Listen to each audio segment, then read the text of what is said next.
All right. Let's make sure that's working. Yep. Okay, good.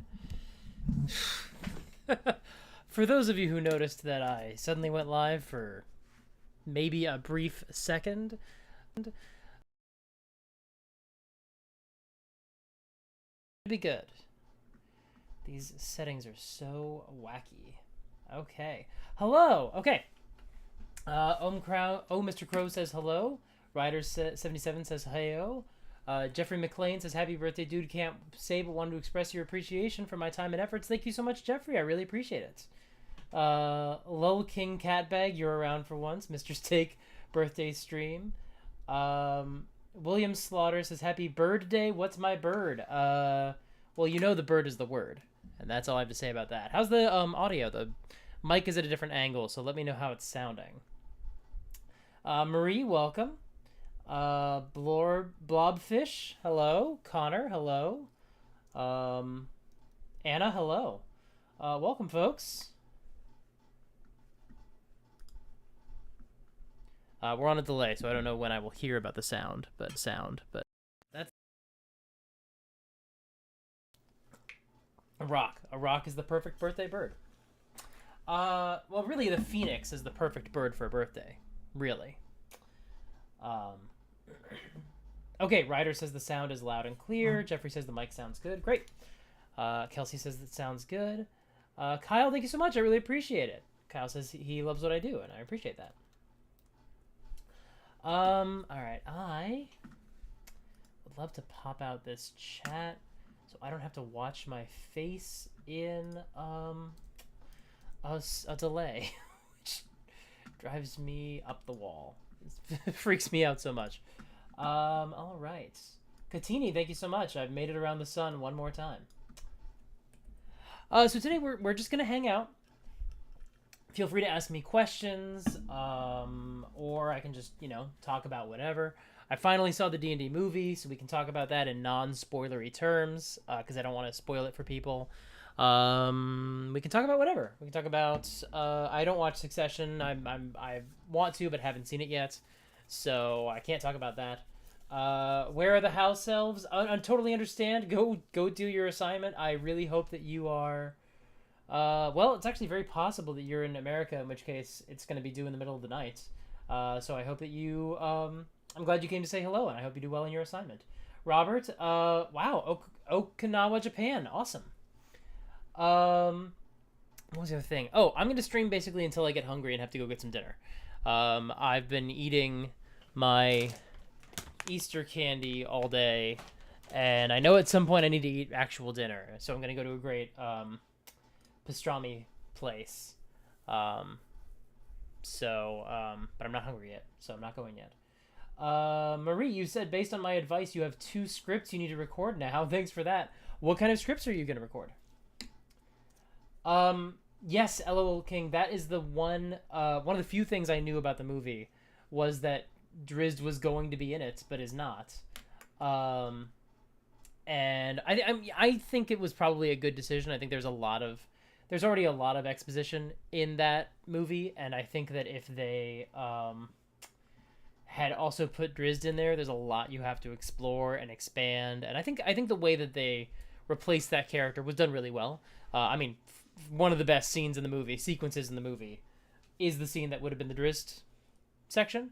I don't have any strong connection to Drizzt as a character, either positive or negative, but I think what we got was really good. So I would have been curious to see what it would have looked like. I'd love to get my hands on like a draft of that script. If they ever release those pages, that would be amazing. But I don't think they ever will. But I'm happy with what we got. But it is funny to think like what could have been. I have not watched the Midst video yet. That is the new series. I don't even know if it's a new series or just been picked up by Critical Role, but I know it's the new series. It's on the Critical Role channel, but I've not watched it yet. Thank you, Sir Bobbert Ross. Kiki, totally understand. The live stream will be up right away, and eventually the comments show up as well. So feel free to watch when you are able. Kyle, yes, I haven't played a home game in person in so long, and for a long time leading up to when we all stopped running games in person, I was not using minis. Kyle asked if I use minis in my home game, and the answer is not really, but I want to get back to it. That's how I'll phrase it. I have some friends who are looking to play, and I would love to run for them, and probably will run with minis because I think that's a really cool experience and a lot of fun. Newfie, yes, please have a drink in my honor. Jeffrey McLean, you saw the D&D movie, you enjoyed it, a solid B. Yeah, I mean, I think that's fair. I'd probably put it in a high B, low A. Like, it's very rewatchable. It's very fun. I'll probably do a whole review, or at least put out a short or two about it. I liked it. I thought it was a lot of fun. My individual issues with it are so specific to me that, like, I don't think they're all super noteworthy. Some of them are. Some of them are, like, legit criticisms, and some of them are just like, well, it's just how I personally feel or prefer, especially with a property that's like, this is my favorite hobby. So of course it's like, oh, but what if, like, my only like complaint is really like, there's a lot of exposition in that movie, but also I don't know how else you make that particular story without it. You know, it's like it is what it is. But I enjoyed it a lot, and the most glowing thing I can say about it is it reminded me so much of my own games. And that's when it's so funny. The number one criticism I see about the movie really is like people saying, well, it was a fun D&D movie, but I don't think I would actually use D&D if that was the story I was telling. I was like, boy, this is exactly what my D&D games look like. But depending on the campaign I'm running.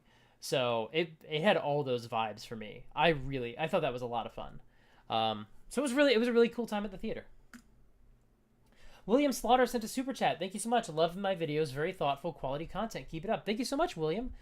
Please feel free, if you're gonna send a super chat, please feel free to ask a question or something. I'd love to, like, have people, if you want to, if you by no means have to, but if you choose to, like, ask a question or something. I'd love for you to be able to jump the line and be able to talk about whatever you want to talk about. Wow, where are the house elves? Your assignments really are due at 3 a.m. Eastern time. Yikes. Driz would have been more complicated and more alienating for the people who didn't know him. I mean, unless the movie was a lot more about dark elves than it was, yeah, I agree. Oop, it jumped down a little bit.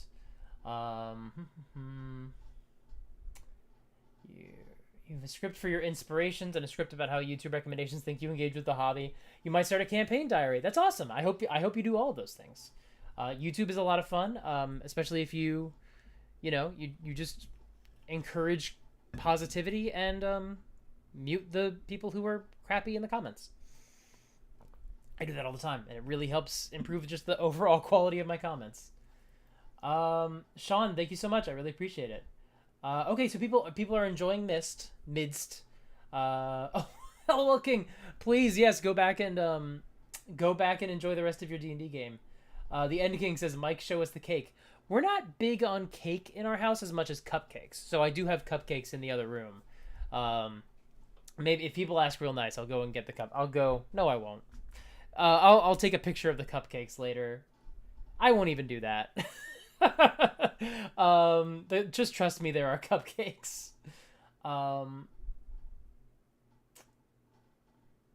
Yes, yeah, I've seen people argue. Oh, Mr. Crow says you felt like Chris Pine's character was a cleric that became a rogue. You didn't know he was a bard. I saw the argument that he was that he is a rogue who just plays the lute. But then the creators are like, we kind of think of him like a one of the plays a. D did a great short about that. So you should check that out. It also talks about how the version that's uploaded on D&D Beyond as like an NPC sheet has spells that are very very simple and easy to like justify narratively as just him talking. So, if those are the only spells that he had, it makes some sense. I like that they didn't feel like they had to tie themselves too closely to rules. I think that was a good choice. Because bards, and I mean, I mentioned this in my Core Fantasies video, bard is a weird one. Like, the fact that they were putting a bard in a movie, it's like, okay, how are they going to do this? And they really did just lean on the performer aspect and less on the spellcasting aspect, which I think was a smart decision. Brett, you asked, do I have any advice on helping my D&D group immerse themselves in the world? I guess that depends on what you mean. So I'm wondering if there's asking follow-up questions. Um, I think that I think everyone's talking about in the community right now. Not everyone, it just feels like it right now about backgrounds, and because they're going to be changed for 1D&D. I think honestly, character backgrounds are a really good way to do it and find a way to tie them. I think some of the work has to be done on your end initially. You kind of have to give them I would recommend that you show them how they can interact with the world and how those interactions matter. So, for example, if you show them early on, oh, hey, here's a character from your backstory, and now this character is like a low-level functionary working for the chancellor. Um, so if you have any questions about what the chancellor's up to, you know, you know that your long lost brother works for him, and you know how to get in contact with him now, and then maybe they get a couple letters from that character, and then by the time you're at the point in the campaign where the chancellor turns out to be four demons in a trench coat, they know that they can go and talk to their character's brother. That without knowing more about your circumstances, that would be my initial response, is start by showing them, hey, your actions with NPCs carry forward and have meaning. Like some evildoer, they can later find out, oh, someone found out that person talked and imprisoned them or executed them, and make it clear this happened because of them. And I think that will start to make them realize that their actions have consequences. Again, that's my best estimation of how to answer that question, unless you've added more context or more clarification, in which case we can talk about it a little more. David, I'm glad I can distract you from the Mariners game. Ziggy, I hope you Ziggy, good to see you. I think I saw you in the last live stream. I remember you from the old podcast days. Good to see you, and I hope you enjoy the movie. I think you will. Not everyone has. I mean, I know that Dungeon Craft did not have a very glowing review. I haven't watched it, but I know that besides him, I think most people are like, yeah, it was fun. Not perfect, but fun. And really what makes me so excited about that movie is how excited people who don't play D&D are when they leave. Because the worst case scenario is the D&D fans like the movie and everyone else is like, it was fine. I'd much rather have it the other way around, where I was like, it was good. And other people are like, it was great. I'm like, yes, that's all that matters. It's all that matters. I do not say that to be insincere in any way. Jeff Cooper, you ask how house rule heavy my games are. Your games are coming up on a full page of rules, and you're not sure if that's a lot or a little. Yeah, I mean, I am going to make another house rule video at some point, because I realized there were a bunch that were not in my last house rule video. A lot of my last house rules video, I realized, was focused more on table etiquette, I think, if I remember right.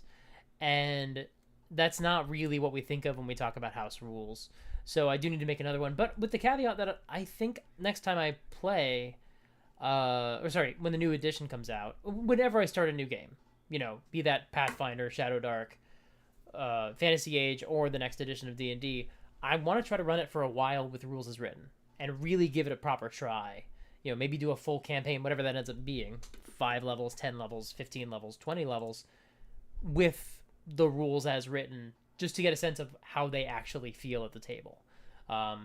We'll see, because honestly, if a rule ends up really not feeling fun, there's no reason to continue to include it. But so right now, yeah, I probably have about like 10, 11, 12 house rules, but I don't know what they all are right now, is what I can think of. But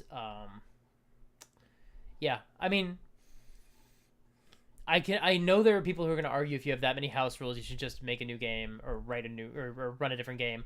I think that is a reductive answer, but I think there's also an argument of like, well, I'm at a certain point, how much of the game are you changing? But with a game like D&D that's very complex and very crunchy, those rules can be so specific that they may not come up that often.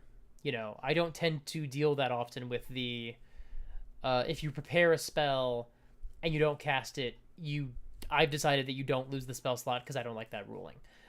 That is something that doesn't come up in a lot of my games, so I don't worry about it that often. I just know it for myself.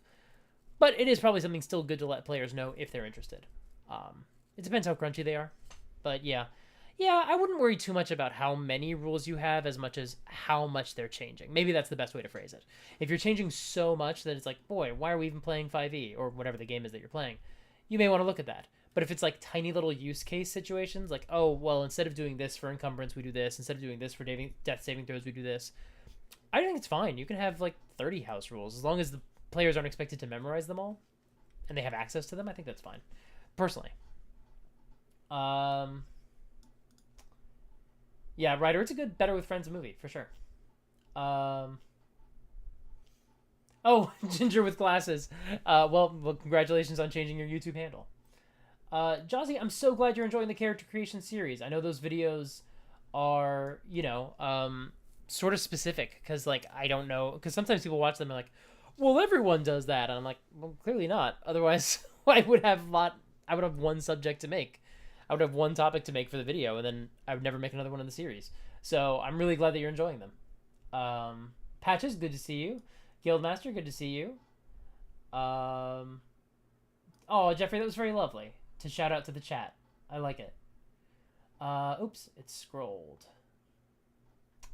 I saw someone talk about Driz. Driz series should be its own TV series, I think. If they can keep the interest up to get something like that greenlit. I mean, they did greenlight a D&D TV series. I know the movie has not done amazing, but also no movies have done that well. I mean, Super Mario Brothers has because it's, an extremely popular franchise. We knew that was going to happen.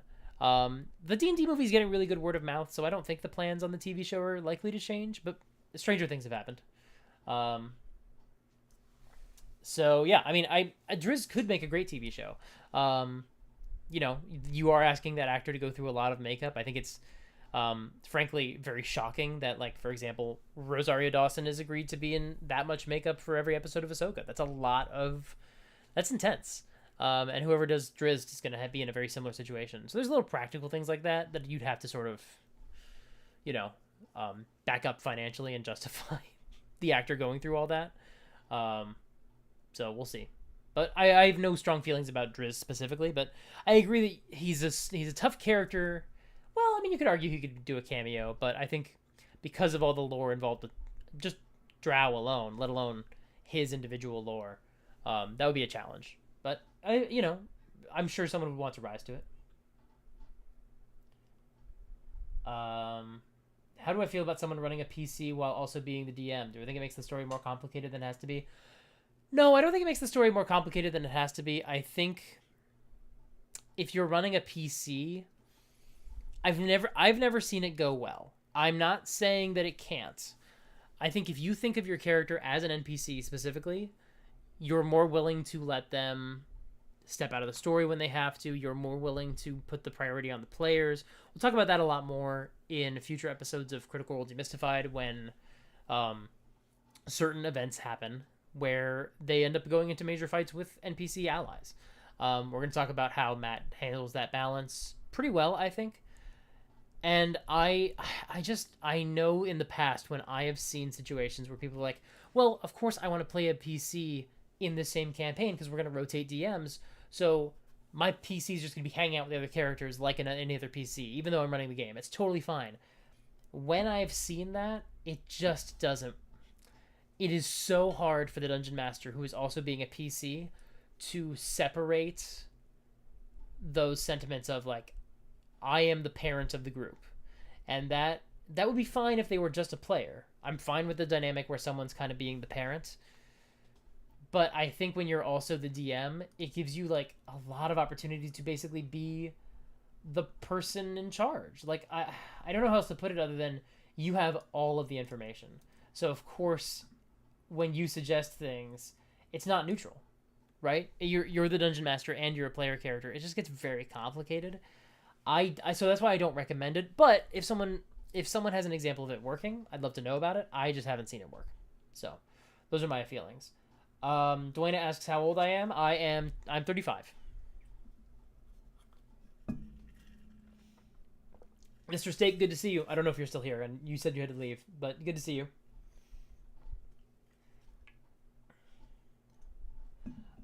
As I move into the this is from David Clark. As I move into the content creation space, Do I have any game content in the works? DM resources, adventures, monsters, that kind of thing. Yes. So I have, first of all, on the Patreon, there's a few NPC stat blocks. There's a few, I guess DM resources is what you call it, from previous months. I'm going to, at some point, I need to put my old West Marches content up there because that's a bunch of stuff that people will find useful. Pardon me. And then I'm actually doing a live streaming, monthly live streams on Patreon. I'm actually going to start building a new campaign setting. And all that information is going to be available on the Patreon. So far, we've only done one stream and figured out a few gods for the Pantheon. But we're going to keep doing it, and those documents will go up on the Patreon. Once there's more, which right now there just is not that much. There's only 5 gods. It wasn't really enough, I felt like, to throw it up on there, just because it's been so hectic and crazy. I'm like, I'm just going to put the whole document together once there's more gods. So at the end of this month, I'll do a Patreon live stream, and then I'll make a document with the gods. Probably that'll be the full Pantheon. And then month by month, I'll be adding to that campaign setting. In addition to, I do want to, start making more like monsters, NPCs, things like that as well, and get back into that rhythm. As for outside of Patreon, I'd love to do that at some point. It's just not my number one goal right now, but maybe at some point. I think I also need to figure out what system I'm going to be doing it for, because we don't know how the new edition of D&D is going to be as far as quality, and I haven't played any Pathfinder yet, and I haven't played any Shadowdark yet, and I don't know what Fantasy Age's policy is on independent content, and I don't know which of those my audience would be the most interested in. Those are the kind of the games I'm most interested in right now. So it just depends on what the audience is looking for.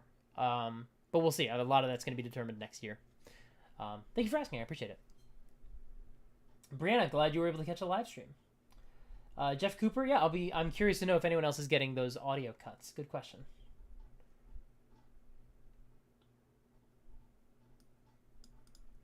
Mike, thank you so much. Jory, any fun IRL stuff to celebrate? Man, it is so hot here today. I'm not that hot, but just like stuffy in the house. I almost fell asleep like 4 times. So what did I do today? I went and I got my watch repaired. This was an old gift from my wife. I think it was a birthday gift. I'm also wearing this, which is another birthday gift from my mother-in-law, from last year or 2 years ago. Let's see, what else did I do today? Today's been a very low-key day because it's a Tuesday. Everyone else in the house has like a crazy, like actual day job, but they got me some cupcakes. I'm gonna go treat myself to some pastrami later. I kind of did a mini celebration yesterday when I was like, hey, to my brother-in-law, let's go see the D&D movie. So we did that. Other than that, today was pretty low key. Probably do something this weekend. But yeah, what else? I know I did more today. Oh, I worked on a Critical Role Demystified script, so that was fun too. Let's see. Francesca, thank you so much. Flando, thank you so much. I'm hoping that you are able to launch that channel soon. That would be awesome. Marie says, sometimes you feel a bit weird trying to balance criticizing rules or whatever while also acknowledging my table is my table, not the designer's. Yeah, I mean, that is the challenge. And I try to be clear about that in my videos. It's really tough because you're always you want to talk authoritatively and you want to seem like you know what you're talking about, or at least have thought through why you feel the way you do. But I try to really factor in a lot in my videos, and I think other creators that I enjoy do as well. You can only speak to what works for you. You can really only talk about whether you're having fun, your players are having fun, and your best guess as to why or why not. Hopefully people understand. If the people who don't, if they're really jerks about it, I just reply and say, hey, I never said this was authoritative. I said this is my experience. Go with God. It is what it is. Vixen, I'm glad you were able to catch a stream as well. Ooh, it scrolled down. Let's see.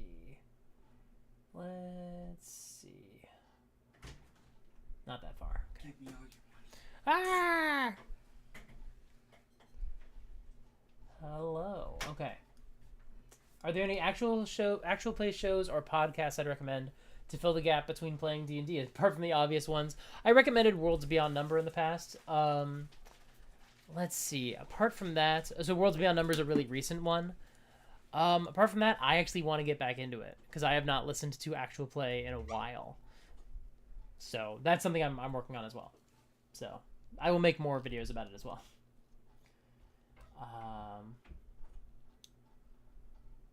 I don't know what Gaming Colony VR says.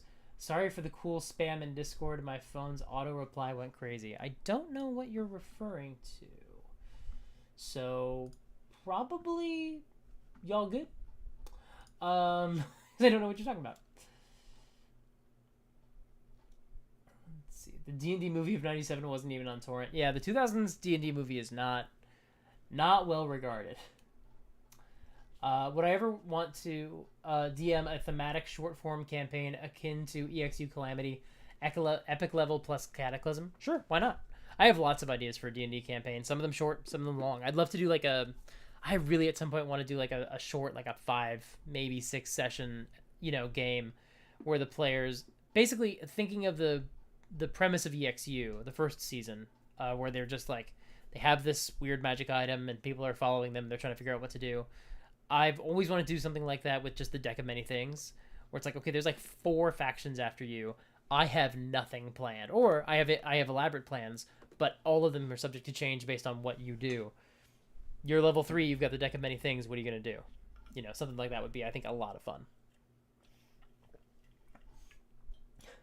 Marie, the Stranger Things Have Happened comment about the D&D show was not a deliberate pun. It's one I realized right after I said it. Here's the thing, every time I say pun not intended in a YouTube video, it's true. It really is true. I'm always aware of it. I realize the pun afterwards, but it's not deliberate. Yeah, Josie, I'm hoping you see the movie as well. It's a lot of fun. Yeah, Francesca, the lore from D&D, the Drow lore from 5 years ago can be problematic. It is a tough topic to include in a respectful way. I'm not saying they can't do it. I'm sure they could. It's just tough to do. And that's why it would be really tough for that character to just be slipped in with no reason. Brett, I'm not sure if anyone else has responded, but the answer is Drizzt is a dark elf. He's a character in some books, some official published fantasy books that I don't know if any of them were published under TSR. Maybe they're all Wizards of the Coast. But there's like 17? I have no idea how many books there are that he's the main character of. But people like Drizzt a lot. I have no strong feelings about him. I haven't read any of those books, except for a book of short stories. Which I enjoyed. I thought it was good. Little Walter, happy birthday to you as well tomorrow, and happy 40th year playing D&D. Thank you, Victoria. I love you. Okay. I'm catching up with my wife's comments. Yeah, Erez, that is the other question, is how do you do Drow in fiction where it doesn't feel like blackface? I think you honestly do it where it's different shades of colors, where it's not just like stark black. Can you do it like purple or blue or something like that? It's still a tricky subject. So I do not know how they're going to handle that. If they are going to handle it anytime soon.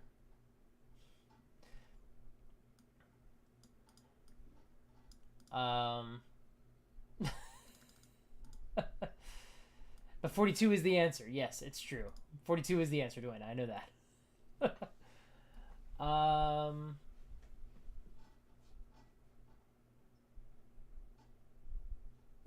Okay. I guess here's a question, Brianna. What sort of resources would people be more interested in? What sort of DM resources are people interested in? Those will kind of make them more. I have an initiative tracker. I need to remake it, but I have an initiative tracker that I want to make because I mentioned initiative in a previous video, and a lot of people were surprised when I said Matt Mercer's approach for initiative makes me want to tear my hair out, because they seem to think there are only 2 approaches. One is you call it out in ranges, 25 to 20. They raise their hand. They say their names. They don't say their names. I wish they did, actually. That would be even easier. They identify themselves, 20 to 15, 15 to 10.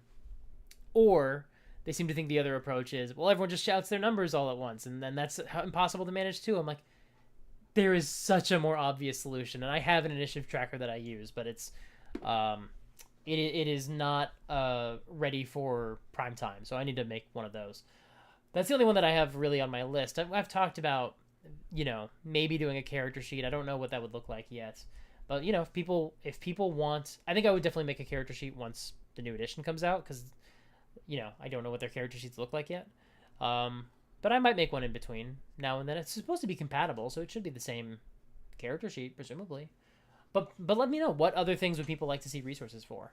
I definitely am going to make something for random encounters. Once I had a bit of a breakthrough recently, so I'll probably make a random encounters video next couple months, and then I'll put out some charts. But I need to actually playtest them first.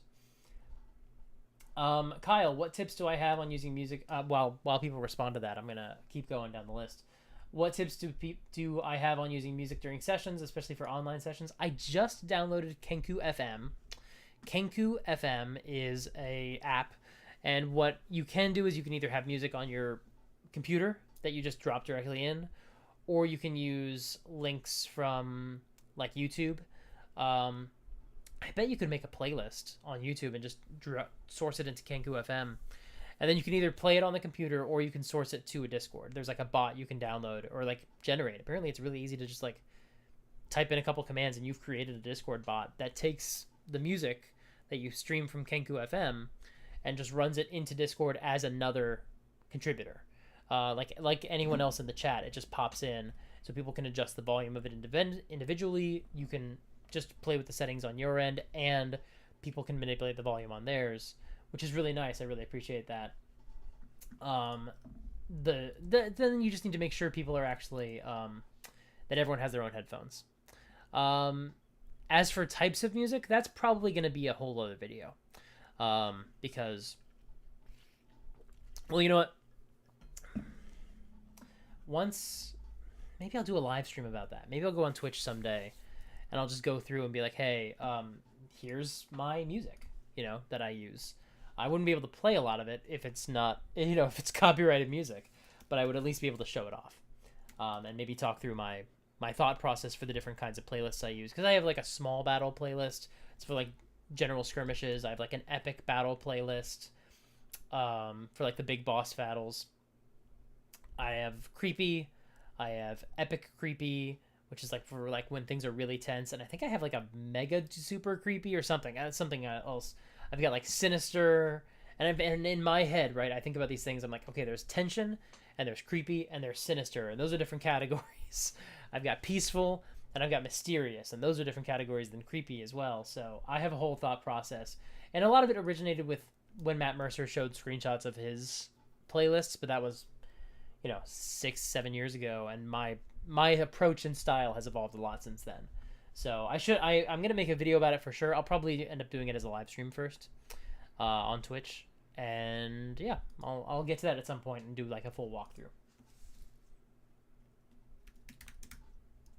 In fact, I'm actually gonna make a note. But that's probably not gonna be anytime soon. But sometime I should do that. Kelsey, I think you were just rejoicing at the name dropping the Critical Role demystified. I appreciate that. How do I deal with my table when it feels more like running a classroom than playing a game with friends? Your last few sessions have started with a discourse on respect because your players keep being rude. I literally once made a list of rules and taped it up to the wall. And it was things like, don't talk over people, and don't do this when you roll. Don't ask for this. I have done that before, and that game did not continue. That wasn't why, but it's frustrating. It's frustrating when people do that. That would be my recommendation. Is like make sure fully lay out the rules and say, if you don't keep to these, we're gonna stop. Because at any point you just say, I'm done. If you're not gonna act like adults, I'm not gonna continue to play this game. I have no problem with ultimatums when people are grown adults who can't handle respect with each other. Or say, listen, you are not coming back to these game sessions. If it's one individual person who's a problem, if it's a lot of people, say, I do not have to play with you guys. We can do anything else. D&D is such a specific hobby. We could do anything else. We could work on puzzles together and we would not have this problem. And if you would, Maybe they're bad friends. Just a thought. Yeah, watching actual play does take a lot of time. Yeah, I'm actually really behind on campaign 3 as well. I'm gonna talk about that some other time, because my approach to catching up is not particularly productive. It's tough. It's a time commitment. You know, I was literally talking about this with some other content creators, and we were talking about Twitch, and it was like, it's really not a good format for actual play, because people don't want to just wander in and discover actual plays. It's not what they're looking for. So it's tough. It's a format I like a lot, but it is so tough to keep up with. Pardon me.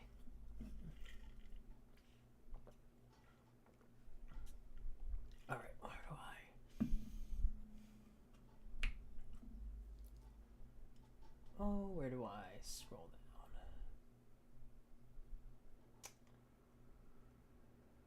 So the first Drizzt books came out during TSR. Okay, that's good to know. Oh, so the first like 7. Someone saying they're running a Pokemon 5e game. What kind of evil team would I have them face? Pokemon is one of my biggest blind spots. I've played a little. I've played Pokemon Red. So I don't know. That's a good question. I can't answer that question, so I'll be curious to see what else. I am going to do some... I want to, at some point, get some video games streamed on Twitch. I just need to figure out how to use the capture card I got, because I just have not been able to figure it out, because I'm not, like, a very technical guy. And then I do want to play some video games, and some of those might be some Pokemon games. So if you're interested in that, you know, stay tuned. That is a thing I'm looking for. Yeah, so people are talking about the Drow and catching up with that. I like the interpretation that Drow have Australian accents. Shout out to Hugbert. Hugbert is a character from my video about my D&D Beyond characters at the beginning of this year. Good poll. Good poll. On random encounters, something that produces useful combinations of creatures rather than a single type would be useful. Yeah, yeah, I was thinking about that. What was it, today or yesterday? I was thinking about exactly that problem of, like, you don't just want to roll once and just get that result. So I don't have a mechanic for that yet, but that is a concern I have as well. So.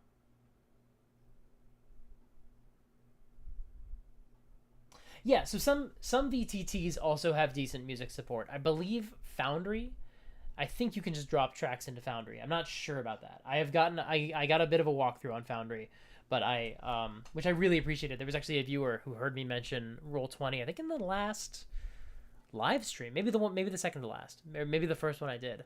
I was like, oh yeah, I'm gonna do like a game on Roll20, and he was like, can I please just give you a little tour through Foundry? And he did. We got on a Discord call. He just walked me through some of Foundry's features, and it's super awesome. And I believe he said you can just drop music tracks into it. I'd assume like Kinku FM, they'd have to be locally hosted if you just drop tracks directly in. But I've not tried that, so I don't remember.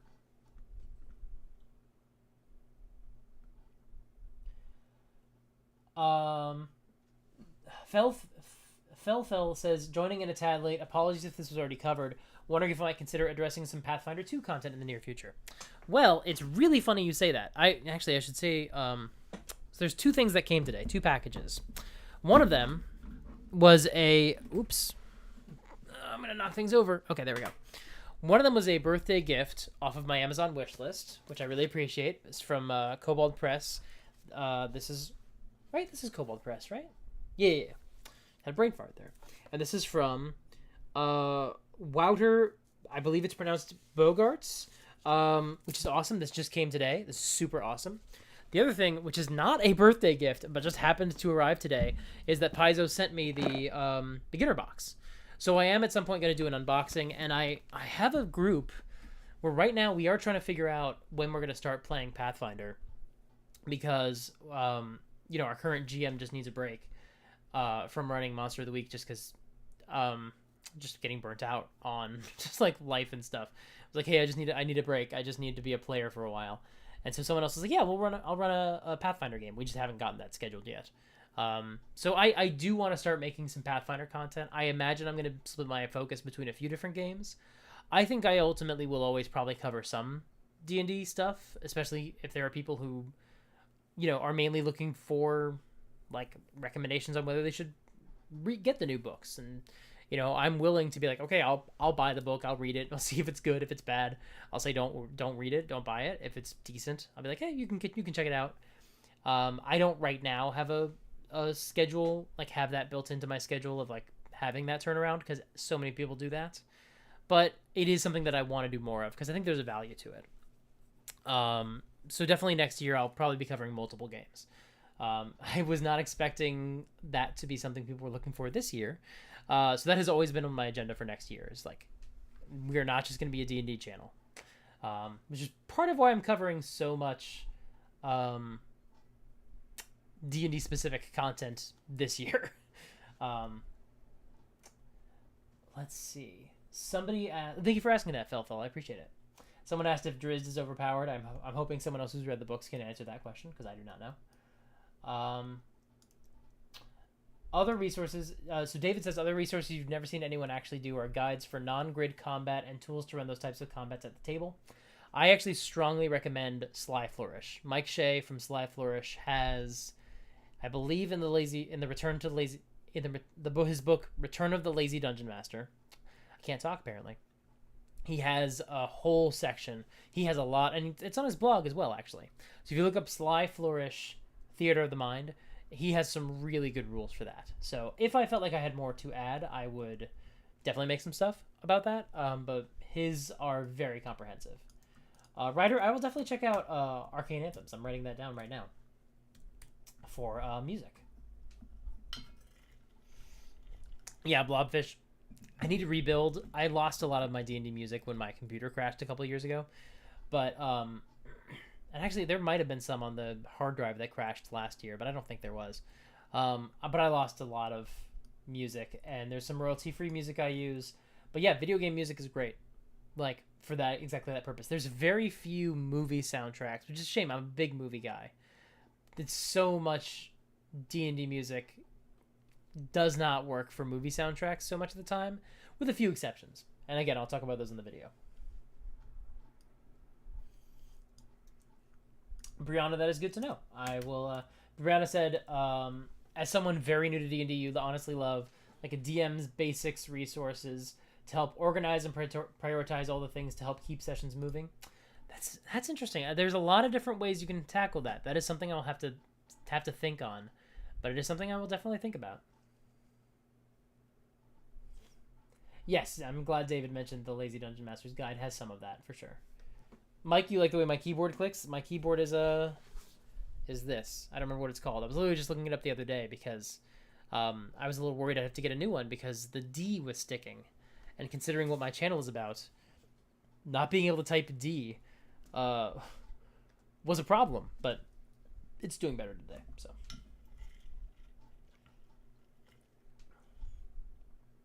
Unshelled Pity, yeah, you can call my channel a show. That's totally fine.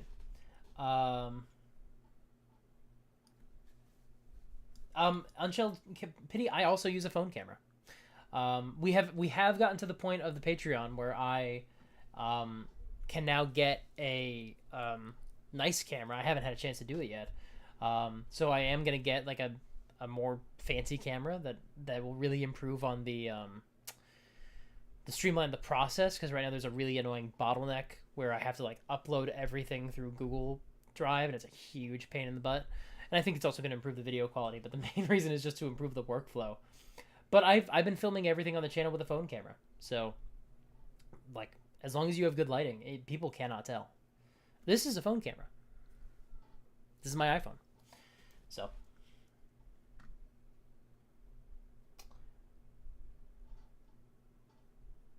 Blobfish, sometimes your games feel like you're trying to wrangle cats. It's a question of... There's a difference between wrangling cats and when people are being childish, and it's a fine line because what bothers someone is going to depend. But I imagine this is in reaction to when we were talking about having to impose rules on uh, on players because they were not behaving well. I think wrangling cats is a fairly common experience when you're playing D&D, and that is not always something I mind as much, depending on the campaign. Sometimes it frustrates me if it goes on long enough. My Prince of the Apocalypse game, they kept going to every side quest, and part of it was on me. I was not I was not being clear about what level the main story was. They kept thinking they were too low level for it. They kept going on side quests because of it. But also, side quests sounded more interesting than the main story, which arguably, it's an adventure I enjoyed running, but I don't think it's a perfect adventure. So in that case, wrangling cats started to get really, really frustrating. But as whoever earlier was talking about, which I'm sorry, I'm blanking. Whoever earlier was mentioning the issues they were having with their players not being respectful. There are much worse things than just feeling like your players are a bunch of loose cats, which is unfortunate. Your friends' children were better than most players you run. Yeah, I haven't ever run a game for kids, but I imagine that the experience will not be radically different than running for some of the adults I've ran for. Not all, but some.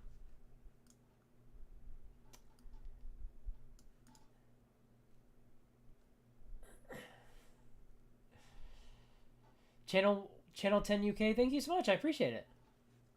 Oh, I'm really glad that you enjoy the way that I talk to the community. I think that's really something that's really important to me. So, yep, Blobfish, you also use Foundry. Marie asks, any update on the mapping solution for my West March? Yes, unlocking that helped me figure out the random encounters. So it is something I'm going to talk about. I probably am going to run that West Marches campaign next year. I think it makes just sense just to drop it in with the new edition of the game, because a lot of people are going to be wanting to play a level 1 character, and I'll be learning the rules, and I think that just makes more sense than starting it now and then like people being like, okay, are we using the playtest? Are we changing the rules? Are we doing whatever? Like, I'm just going to start it when the new versions of the books come out. But yes, I did figure out it's going to be part of the random encounters video. And maybe something that I will dedicate a whole other video to as well. We'll see. I don't want to give away all the random encounter secrets to people who do play in the West Marches game, but it is probably more important to give useful information to people who are trying to run their own games. So, but it needs to be play tested to a certain degree first. So, but yes, I figured some of it out. Patches, thank you so much. I appreciate it. Have a good dinner.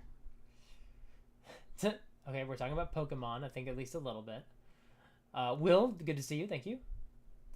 Planning on starting a campaign with some friends. You're running into some trouble with starting it up. Not sure how to get the ball rolling in session 1. Any recommendations? My favorite campaign start ever had us as players waking up in a mass grave together. You do not have to start in a tavern. You can absolutely just wake up in a shallow grave. We were all strangers, but we had new tattoos that were not part of our backstories that all matched each other.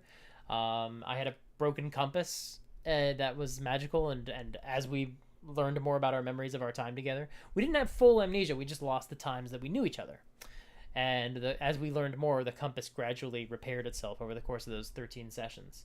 So that is an idea.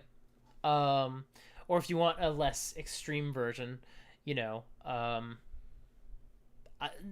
equivalent is like the James Bond intro, where your characters all start in the middle of the action, in media res. We're not worrying about how you got here. I've played in that before too, and it's a lot of fun. We actually, I think it was my second D&D campaign I ever played in. We opened with us in the last room of a dungeon, and we reached out and we grabbed the magic item that we'd come in to steal. And the moment we touched it, we all got a psychic burst of connection that allowed us to basically say, hey, this is who my character is, and this is their backstory. Here's the important stuff you need to know. And it was a really good way. And I remember my other, the other person who ran a game for us previously, nodding at him going, That was a really clever way to get us all on the same page about our characters. I really appreciated that. So those are the two that come to mind right now. I'm sure I could think of a bunch more if I had more time on the subject. I remember there was an old dungeon magazine. I never read a lot of dungeon magazine. In fact, I don't even think I read through this article all the way, but I remember there was one that was about different ways you can start your campaign, and one of them was very similar to the Mass Grave. Like, you all wake up in a temple, and you've all been revived by the church, and now you're doing favors for the church to pay off the debt. So those are some initial instincts. I'm sure people will be commenting on this with other ideas.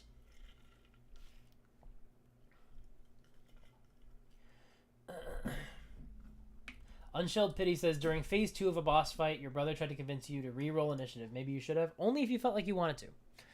It is absolutely not required. Sometimes I will just say, we paused for, a break in the middle of the action to talk, but we're keeping the same initiative now that combat has restarted. And that is okay with me, I think. But,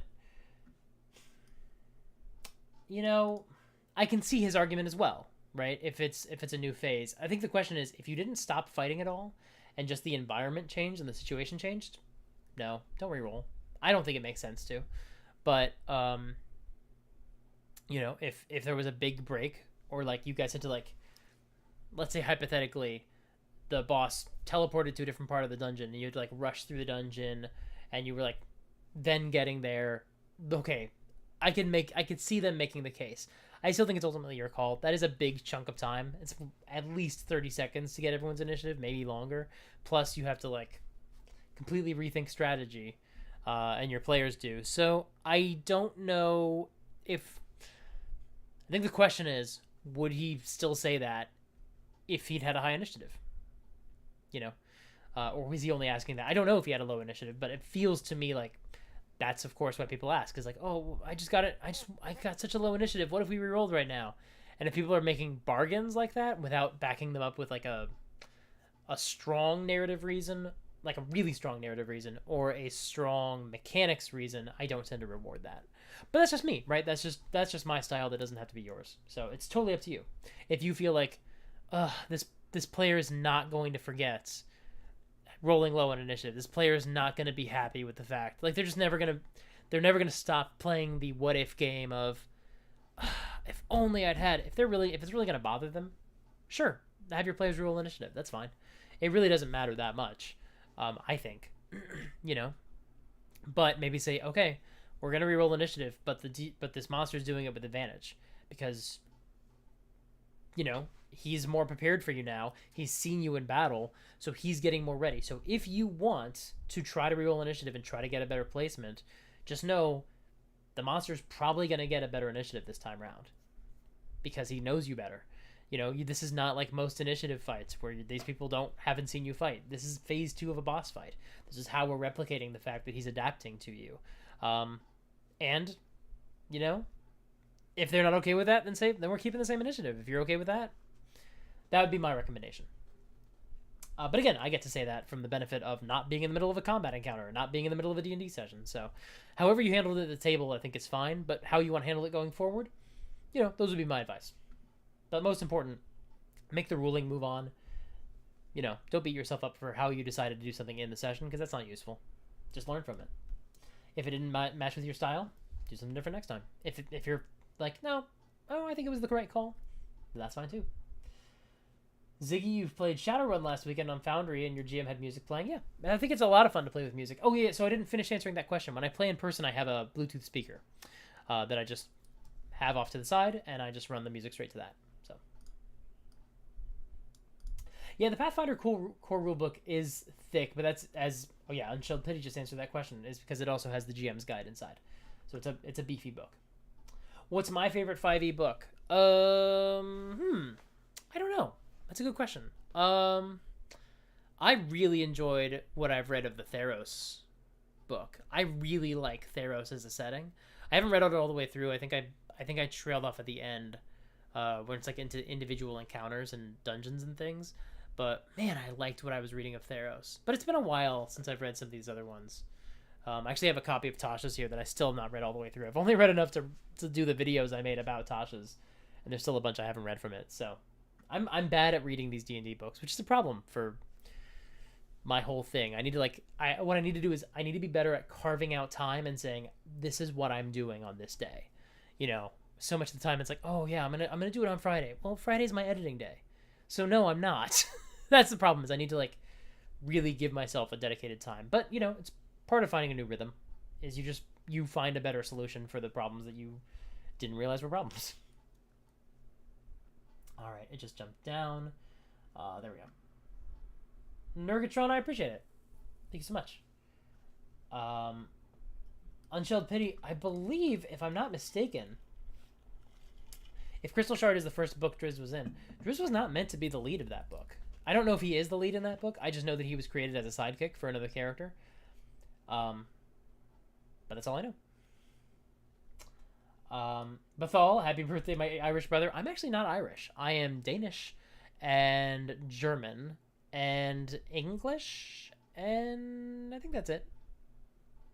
But I'm not Irish, as far as I know. I might be, but not that I know of. Brianna recommends Epidemic Sound. I've been meaning to check out Epidemic Sound because I hear good things, but I have not dipped into that yet.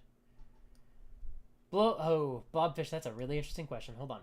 Do I think grids plus battle maps kill immersion necessarily? In my campaigns, people seem to look at the map and not imagine the scene in their heads. A little, but it depends on what you're going for, right?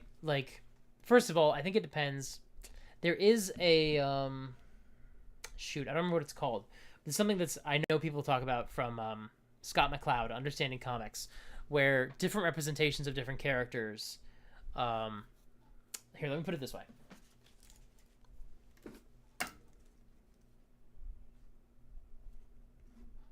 Okay.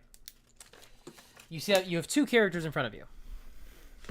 One of them is hyper realistic, and the other is very simple. Which one do you feel better represents you? Right? We all know this one, I assume we all have the same experience where this feels more like it could be you than this does. If I show you this and say this is you, you're not going to feel that way. If I show you this, you say, yeah, sure, that's me. That's what I look like. Even though we all know that is absolutely not true. Because the more simple something becomes, the more we can impose ourselves, the more we can imprint ourselves onto it.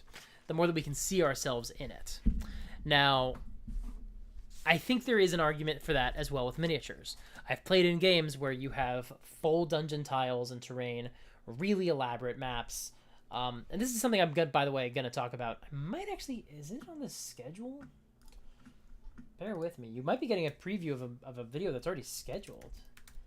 No, it's not. Okay. Well, at some point I will talk about this on the channel and you'll hear me talk about this more in a future video. But I've played in games where... the reason I say that is because I know I've put this in a script, but it's not on the schedule anytime soon. So, totally okay with just, you're not getting a sneak peek for June's video or anything like that. Actually, it might be on the poll for June. It's fine. It doesn't matter. What was I saying? I've played in games where, you're in the dungeon tiles from, I think it was Dwarven Forge, and you've got the miniature, and I look at the little miniature of Strahd, and that's what I'm visualizing.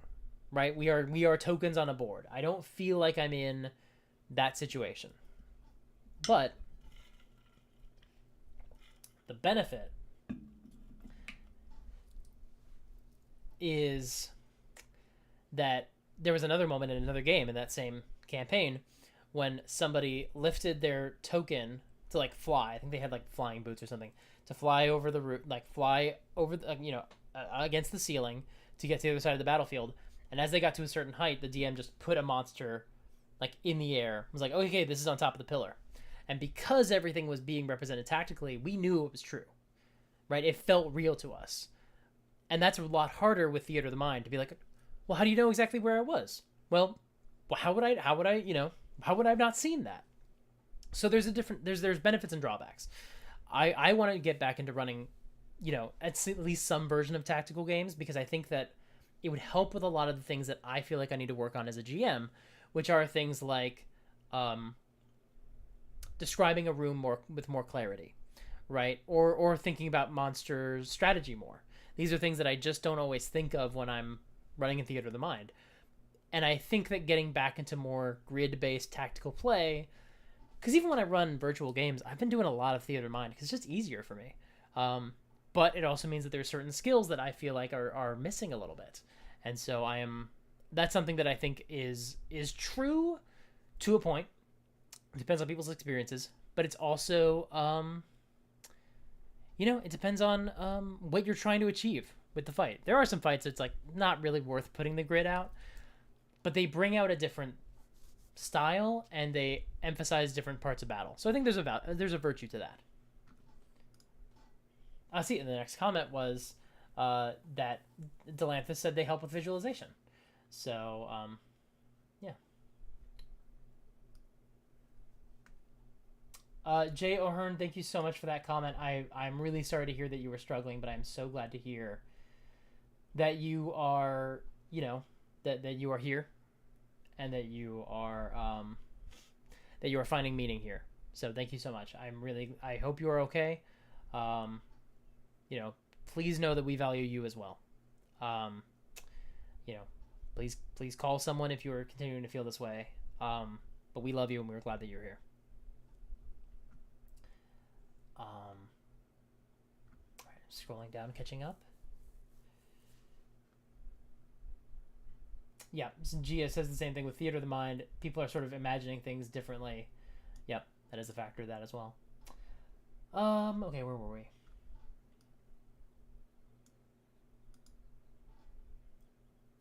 Dead Mech.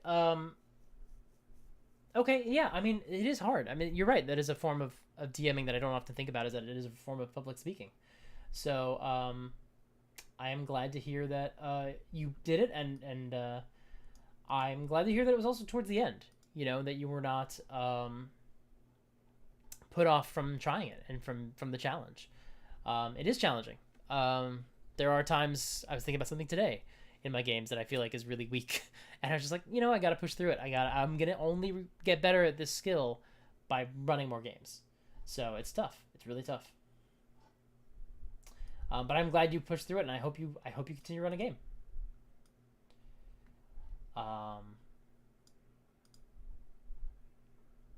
Mike Morrison said, would love to eventually see a video going through my journey from starting videos to where I am now. I really enjoy how genuine I am, and that kind of perspective would be refreshing. Yeah, I guess the question is, what sort of things would you like to see me address? We were talking about, like, I did something like that for the Tiberius video that was very specific to that one video, but I guess the question would be, and I know I'm going to do another one about house rules next year, probably next year. But what are you thinking about, like, me responding to how I used to make videos, like the format and the visuals and the technique, or are you thinking more along the lines of, like, when I readdress topics? I'd be curious to know what people are more interested in hearing about.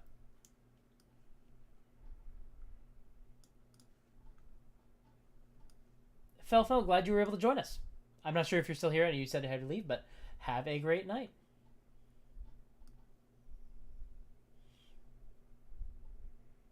Jay O'Hearn, I'm very, very glad to hear that.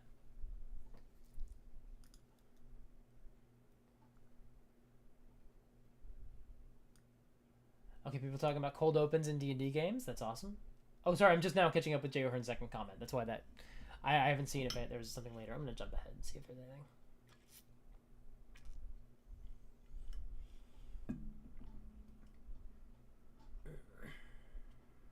Okay. Doesn't seem like I'm that far behind, actually, which is nice.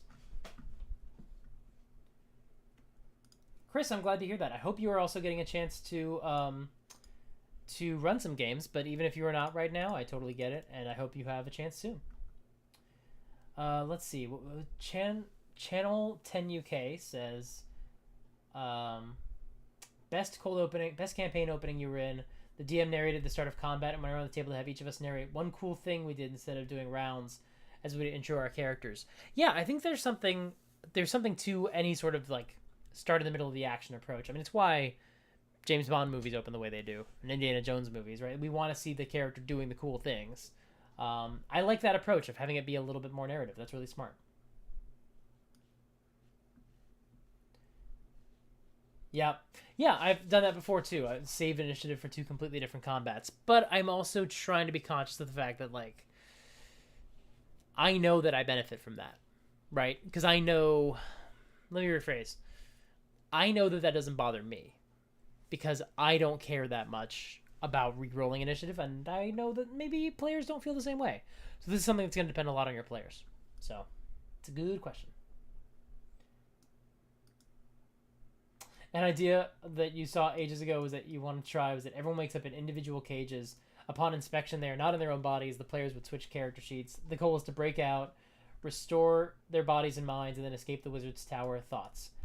That sounds like a really fun adventure as part of a campaign. I don't think it makes sense to do as an opening to a campaign, because that kind of gotcha at the beginning of a campaign when all people want to do is play their one character, I think would be frustrating. If you were like in the middle of a campaign, or even, I honestly at any phase beyond like the really early levels, and you were to say, hey, I've got a really fun idea for an April Fool's campaign, for April Fool's session, just give me a little bit of trust, but I promise this is going to be a lot of fun. And worst case scenario, it's just a one-off, it's just one session, and then we'll go back to our regular adventures, but bring the same characters to this campaign. That's how I think I would format that. But that's just my thoughts.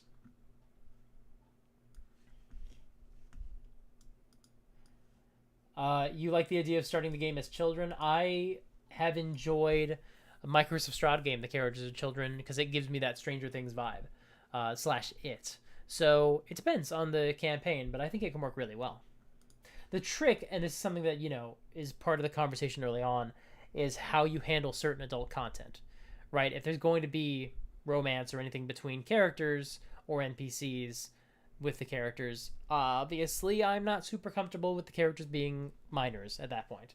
So if you say, okay, anyone that you're going to be attracted to is in the same age group as you, then that's sort of a different story. But it depends on the campaign. Because I also know some campaigns just never deal with romance, so that wouldn't be an issue. You also need to deal with, like, how do people feel about, lethality if the characters are children.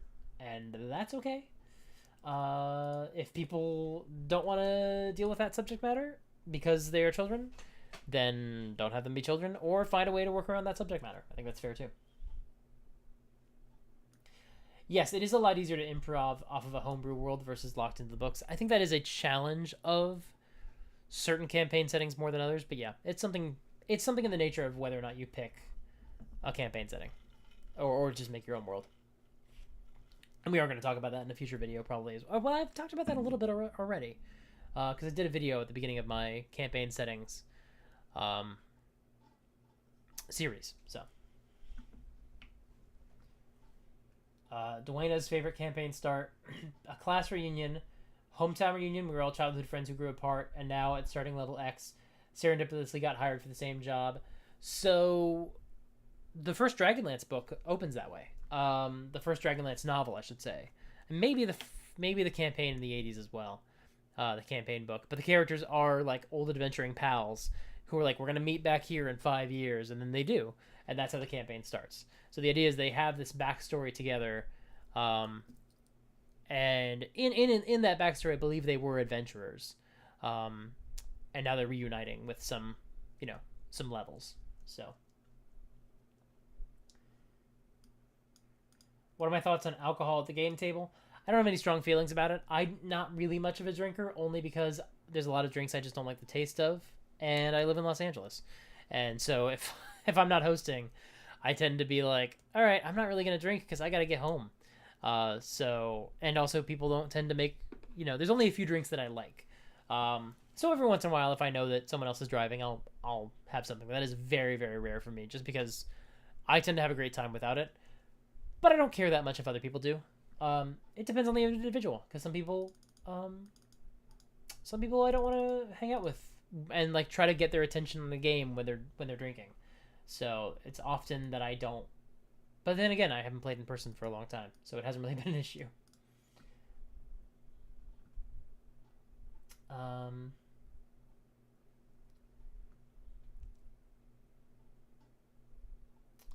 Yeah, see, so people are talking about the difference between battle grids, and yeah, oof, with 7 players, it's absolutely necessary. Yeah, I mean, what you're all talking about is exactly the push and pull and the give and take. Wind here, I don't know if you're still here, but thank you so much for popping in and saying happy birthday. I appreciate it.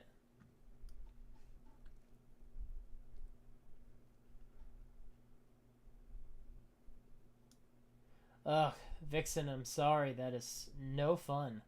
That non-communication and sour attitudes led to fights and tears at the table between players, and you've had to shut it down. That is no fun.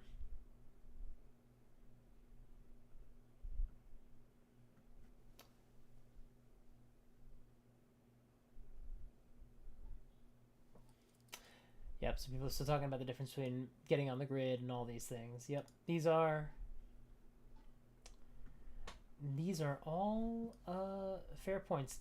I've apparently pronounced, well, now I'm afraid to say it, Dalenthas's name wrong. I'm sorry. I'm sorry.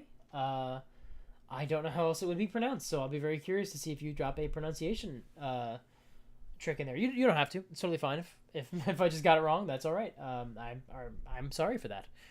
You should not feel like you have to correct me, but if you feel like it, I'm curious to hear it's pronounced. You once tried an encounter with the goal of more strategy, a flesh golem, and an orb in the middle of the room that pulsed lightning, a D4 lightning damage to anything that failed the deck save. That's the thing. I think that's something I want to think about a lot more too, is like environmental effects, either good or bad. And honestly, like, Healing Spirit is a spell that like works fine in battle for that exact reason. So that is sometimes positioning really matters. Brianna, I'm glad to have you here for the time you were able to be here, and have a great night. Any tips for playing characters with stuff like anxiety? My character had a mental panic attack and left the party since she thought she wasn't helpful. She's back. The bard kind of squared her away and got her to talk to the dragon. I think that there is first of all, there's a difference between, if a player has that feeling and a character does. So let's assume we're just talking about the character having those feelings. I think that is similar. I mean, obviously it's not as disruptive as something like some of the other behavior we talked about in my It's What My Character Would Do video. But I would still recommend you check out the video about It's What My Character Would Do, and make sure you're, the approach that I recommend in the video is you brief people on the behavior your character's about to do, and you say, like, if you think it's potentially going to cause friction at the table, you say, this is what I think my character is about to do. Is everyone okay with that? Because, to summarize a little bit of what's in that video, the reason we don't like it when people say it's what my character would do as a, like, cop-out defense to behavior is because it's almost always defensive about behavior that was disruptive. I think that if you are clear with people going in about, like, this is why this is about to happen, is everyone okay with that, people don't tend to have that same reaction, in my experience. So that would be my suggestion is, think about, is it potentially going to cause friction? And then say, hey, I'm thinking about having my character do this. How would people feel? Are people okay with that? If people say no, because if you ask a question, you have to be okay with people giving any answer. That's how it works. If they say no, then I think it is reasonable to say, okay, I still think like this would be a good example of my character having anxiety. What could my character do instead that could still get that across, but wouldn't be as disruptive? How else do you think? Or you say something like, okay, my character doesn't do that, but they are thinking about it. And so if anyone happens to look over at my character, they are, in the back of the room, their eyes are kind of shifting and their hands are kind of flexing. You're still incorporating the story beat, but you're not actively doing anything that you feel might be disruptive.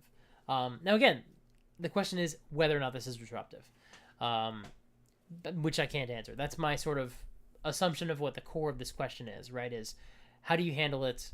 I guess there's two ways. The other is how can you handle it respectfully to the topic, which I can't answer. That is not my department. I don't know anything about having panic attacks and how to convey mental disorders in a respectful way in D&D. So I'm really only able to come at it from the perspective of how does this interact with play at the table. So that's where I'm approaching it from. Hopefully that's still useful advice. I'm not trying to imply that playing a character with anxiety is inherently disruptive, but that's something that I would be factoring in when I'm dealing with any sort of like, how do I want to convey this at the table? I think about that a lot. So hopefully that was useful. Another book that you recommend about Greek myths is The Caverns of Thracia from Goodman Games. I've heard I think I've heard of that. I'll have to check that out as well.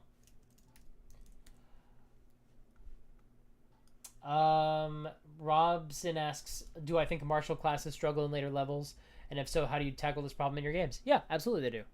Absolutely they do. That's the inherent imbalance of D&D, and it's been there ever since the 70s. And how do you handle it? You give them magic items, and you hope that they roll well on their saves that they're bad at. I have not played. I should rephrase. I haven't run a low level game in a high level game in a long time, so it hasn't been an issue for me in a while. Hasn't been an issue for me for a while. Don't know if I said that the same way. Anyway, but it is sort of inherent to D&D, and it is something that the system only 4th edition was able to fix because it made everyone as complicated as the wizard. And even then, I think there was still some power bloat in higher levels. Some power, there was still a power disparity. What you're talking about here is called linear fighters, quadratic wizards, because fighters progress in a very linear path, and to the point where they can like attack 4 or 5 times, and that's like their height. Like, oh, this fighter can attack 8 times max if they spend their 1-a-day resource. Usually they attack 4 times, and that's it. The wizard can stop time. And unfortunately, that is a D&D problem, and I don't even think it's necessarily a design flaw.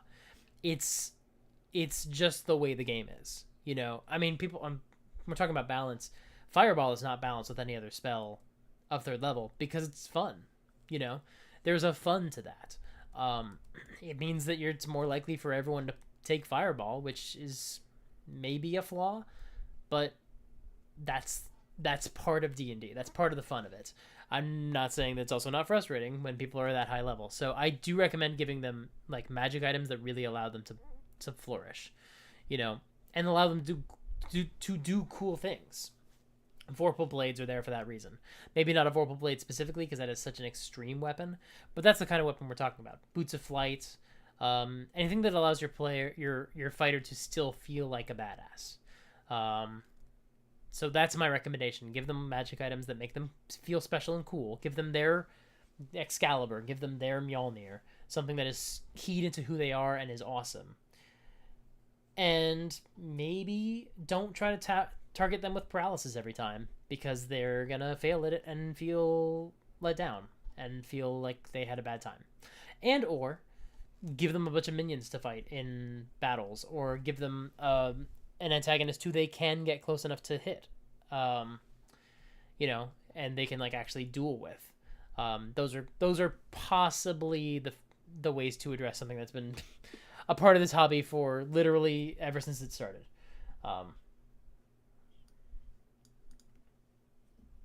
Chris, thank you so much. I appreciate it. Emma, I haven't ever DM'd for kids. I wouldn't be opposed to it. I just have not done so.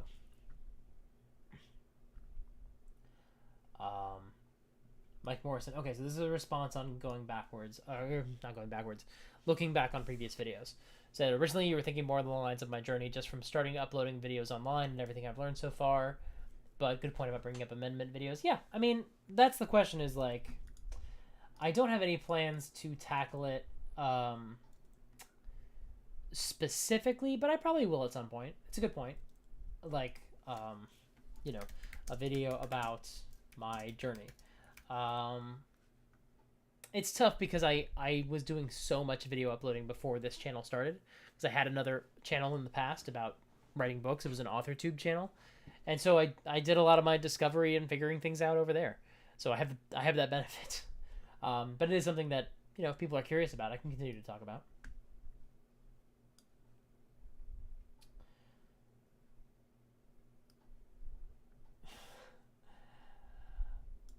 Man Leon says, you started DMing an Icewind Dale game. You killed 2 of them in the first combat. They were level 2.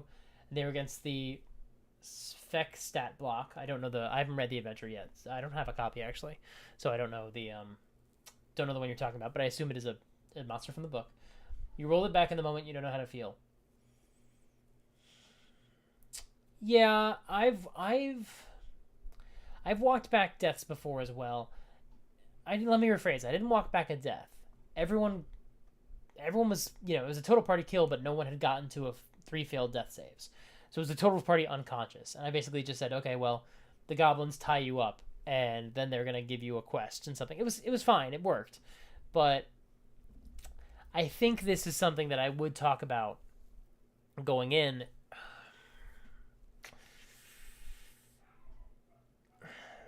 I don't know.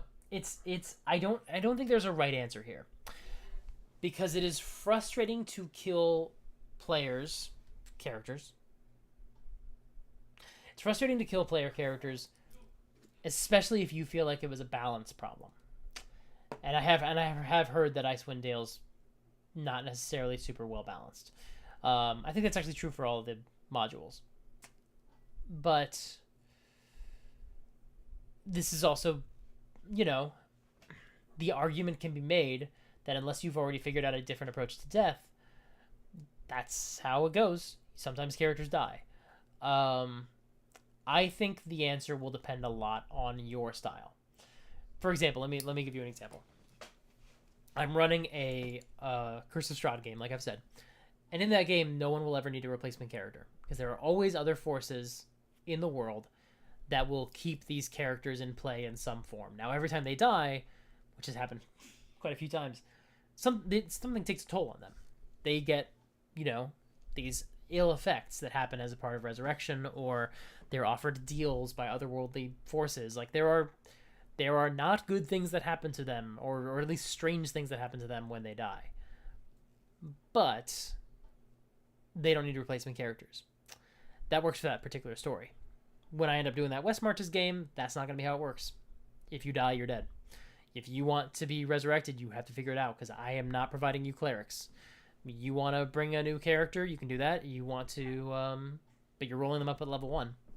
And you want to get revived, you got to find a cleric and make sure it happens. So this is a video I need to make at some point, is having a specific approach to death for a campaign that is determined by the story and determined by the approach you're going for. And I think if we can do that more often, we stop ourselves from being in this sort of situation where at the very least we have a bit of more guidance on, like, okay, I've talked to my players, they know what to expect. But sometimes if you're like, okay, they dead. I think once they've died, I don't think it's okay to walk it. Well, I don't even say it's okay. I don't think I would walk it back at that point. Unless there was like a specific mechanics thing. Like I've had that happen too, where I was the player, and it was almost a full round had passed since I died. My character had died. And I went, wait. I had Death Ward cast on myself. I totally forgot.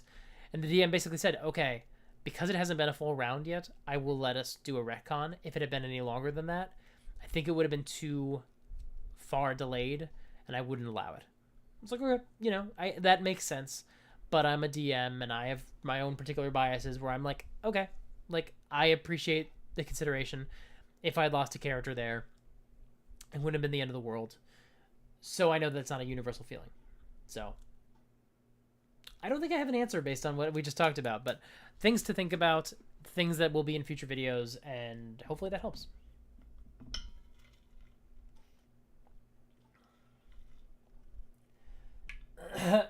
People talking about drinking at tables, and someone said only a quarter of you are of legal drinking age. Oh, in your particular group, I see. I thought you were just speculating how many people in our were in the chat were of legal drinking age. Shadow Force, does the stuff on the Amazon wish list go to a P.O. box? No, it goes to my house. But I do have a P.O. box, and that is also in the comments below, or in the description. Jay, I don't. Yeah, you can let me know what you're thinking for your campaign setting. I would say just put it all in one chat box. Would be best. Oops, jumped way down. Okay. Oh, not that far.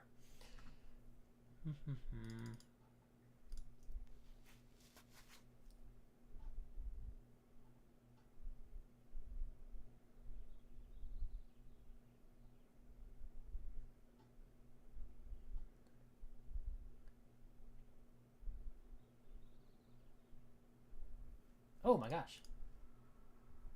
Emma Rod, thank you so much for the super chat. You watched my Pathfinder video and then watched DM Layer's recent Pathfinder video. Yes, I just saw they uploaded one. I have not watched it yet. Both made you really think about the pros and cons of trying new game systems like Pathfinder 2e versus staying with Dungeons & Dragons 5e. You do think it would really be fun to try it? Yeah, I'm really looking forward to trying it. I don't know if I'm going to like it, but I am looking forward to giving it a try. I'm not committing yet to making an adventure about, or sorry, making videos about Pathfinder. I would love to make videos about Pathfinder if I like the system.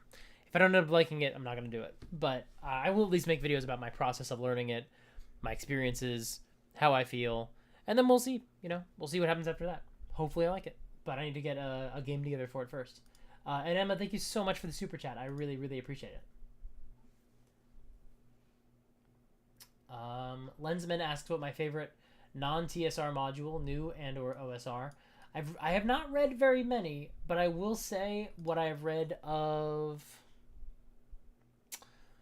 Oh, what is it? The quick start rules for Shadow Dark has a module. It's like the only one I'm thinking of right now. Maybe I'll think of others that I've read, but I honestly have not read that many adventures that I'm able to think of right now. Because I just have such a hard time reading adventures. So it's something I need, again, just like Natasha's book, I need to set aside the time to just like sit down and like think about how to employ modules in my game. Otherwise I don't process the information. But I believe it's in the Game Master quick start rules for Shadow Dark, and they're on Drive-Thru RPG. What's the adventure called? Lost Citadel of the Scarlet Minotaur. I like it because there's a cool mechanic for how you can interact with the Minotaur. There's this Minotaur like going through the module, and you are more likely to run into it with every random encounter roll you make, because you always add 1 to the result.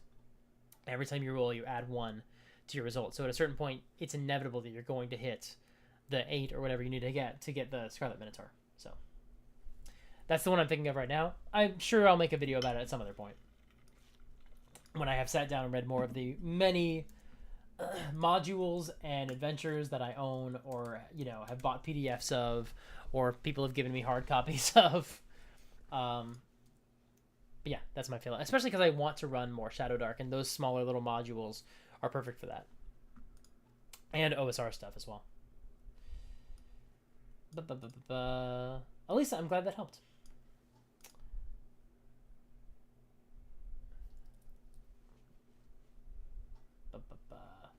Christopher Alvenshine asks if I've ever read any Brandon Sanderson books. I have not yet. I have a couple of them, and I've watched some of his classes from BYU, the videos, but I've not read any of them yet. It would be easier if he stopped writing them, but he seems like he is in no hurry to stop writing. So I just have to at some point bite the bullet and start reading some books. Morgan asks, any approaches on how to approach playing a bard when you personally are not very charismatic or outgoing? Well, first of all, I would say one approach is to say, my character says something like this. And make sure players know, like, hey, I'm not super comfortable talking in character, but I'm going to just tell you what the character says. Maybe tell the DM that first if you're more comfortable doing that. If other players insist that you sing, say, no, I'm not really comfortable doing that. Maybe some other time. There never has to be another time. If you end up feeling another time, great. But you can just say, no, not today, maybe another time. And just keep kicking that can down the road. You never have to. But also, bards don't necessarily have to be outgoing just because they have a high charisma. Because that's the other thing. Charisma is also used for intimidation. And there are plenty of performers in real life who are very, very famous, very popular jerks. That doesn't harm their music careers in any way. It's kind of, they're famous for it. Oh, there's a great... I'm going to make a pull here. I don't know if anyone's seen the movie Collateral, But in the movie Collateral, one of the characters tells a story about when Miles Davis was playing at the jazz bar that they're in, and two people walk up to him, like, hey, how's it going? After the set, and he just turns and says, "Get out of my face." He's much more colorfully, curses a lot. Very talented performer, not a charismatic person. How many rock stars do we know of who we have not necessarily heard that they are super charismatic in their personal lives? That's okay.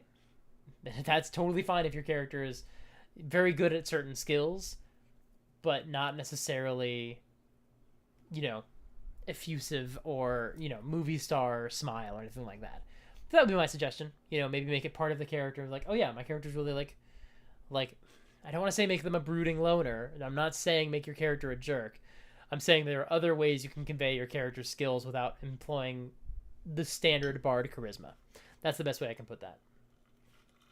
Even looking at, if you watch Critical Role, which you don't have to, but early in Campaign 1, they had a guest star who was a bard, and he was not necessarily, like, out there and outgoing. Like, he was always a little unsure of himself, and I think that's totally fine.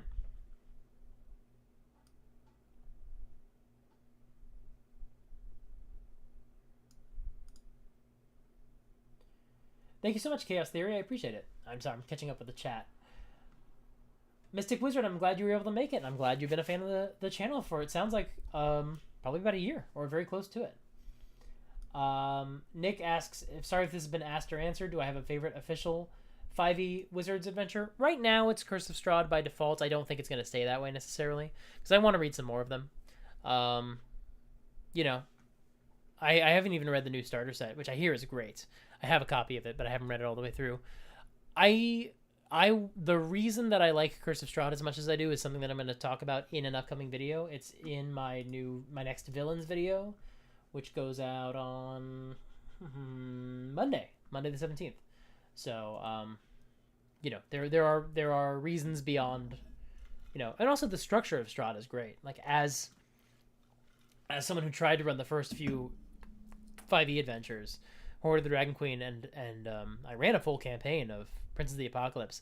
The structure of those games is not as tight, not as well focused as Strahd, which is annoying.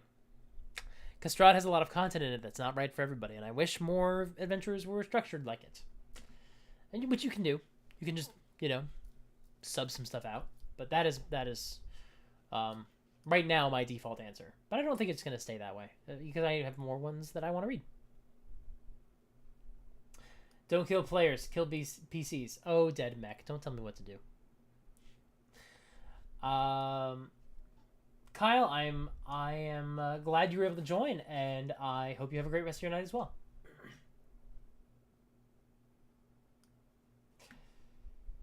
Yeah, Manleone. It is tough because when people are, I don't know if these players are new to the game. It is tough when the rolls don't go their way, but also they do a bad job tactically. I don't know if that necessarily. I think all the questions are still there about character death. It is very easy. Oh, I see what you're saying. You're saying that you don't think the encounter was imbalanced. Okay, I mean that is a fair fact. There's a fair consideration there. I don't necessarily know. I don't know what would be right for your game. Is the end of the day answer? I don't know. I don't know what I would do if characters died in the game one and I knew they had not played before. Because even I did what I'm not comfortable doing last time I ran a West Marches game. As I said, when characters died in that first mission, I had them be tied up instead. I don't know if that was necessarily the right choice, right? So that's why I am going to make a video about, like, what are the ways you should handle character death, and you should figure it out before you start playing and make sure the characters know it. So, right now that is my my advice. I have Pat the player asks if I've seen Indestructible Boy's Vagabond system. I know of it. I have not had a chance to look through it yet, but I see. So you say you love what he's done with magic and combat to speed things up. I'll have to keep an eye on that. I have not had a chance to look through it yet. Thanks so much, Gary. I appreciate it. Thank you so much. Can't find George. Um, let's see. What else we got going on? Oops. Just jumped down.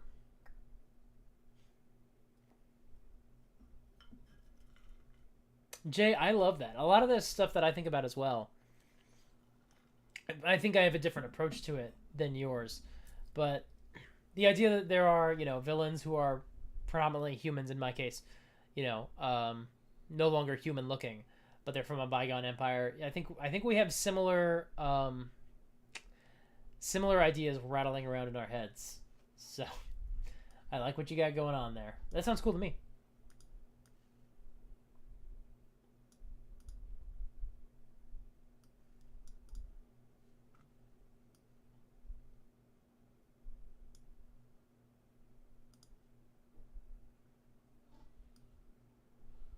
Anxiety disorder, I'm glad you liked the Pathfinder video. I appreciate that.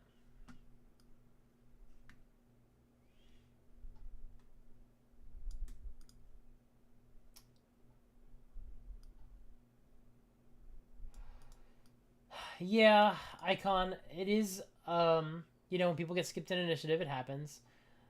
I generally don't rewind the clock, but it's tough. I usually say, okay, let's have you act now, and I'll make sure you act on your proper turn going forward. But it is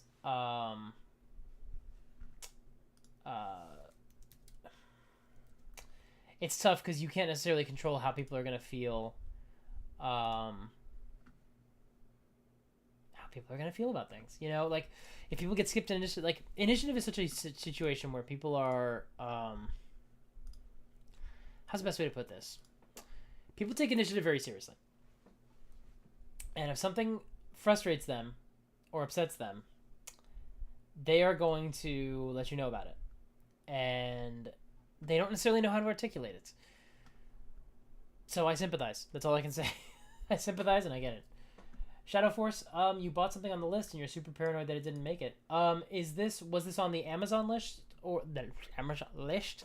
The Amazon list or the Throne list? Because I have no reason to assume they're not going to arrive.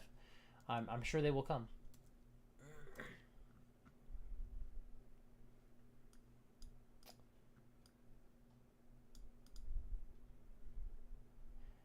I see what you're saying. How do I handle it when I make a mistake? I see what you're saying. That's a good question. I think we're gonna wind down pretty soon. I'll probably stream for about another 20 minutes. How do I handle it when I make a mistake? Well, I made a video about this to a certain degree, which is about admitting mistakes. And I think ultimately the conclusion is we have to be able to normalize having made them. I also made a video called My Dirty Little Secret. What was it called? Hold on. What is it called? Super Geek Mike Dirty Little Secret? Is that what it's called? I really thought that would have come up. No, Dirty Trick? Is that what the video was called? A dirty little trick to make players feel more comfortable. I would recommend you watch that and the How to Admit Your Mistakes as a Dungeon Master videos, because those are both about exactly what you're talking about, which is we have to normalize the fact that people make mistakes and we are human beings. And if people get frustrated by that, it's understandable. I would also recommend to watch the video, watch Matt Colville's video called, what is it called? Something Disaster.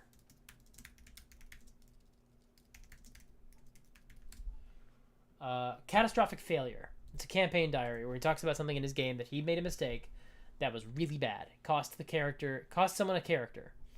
It was very, very seriously bad. And those are the three things I would say is sort of required reading. Lensman asks, can I explain what a hex crawl is and how it should be run? I'll do that in a video because that is a dense topic.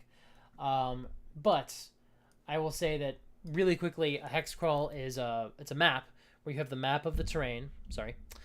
And the it's separated into hexes like you might see on Settlers of Catan, but a lot smaller. And when you go into a new hex, there's usually like a roll for a random encounter, or you know, how you handle everything as a form of exploration. And I'm explaining it poorly because it's a complicated subject I've been doing a lot of research into to find out not only how it works or how it works best, but how I want to handle it. So I am going to make a video about it. I would say in the meantime, look up the Alexandrians blogs about hex crawls because those are very helpful. And there's also there's some YouTube videos about it as well. I say, what are some? Because I've watched a bunch of them. Hex crawl. Dungeon Masterpiece did a great video about hex crawls. Dungeon Craft did a good video about hex crawls. Those are good places to help get a sense of how that works. Jolimprex, my Demystified episode 27 was part of the last Tiberius video I aired. So the next video that comes out on Thursday is Demystified number 28, which is about when they arrive in Whitestone. Yeah, I think the two books I have are Elantris and Mistborn. Of Brandon Sanderson. Not the only two books I own.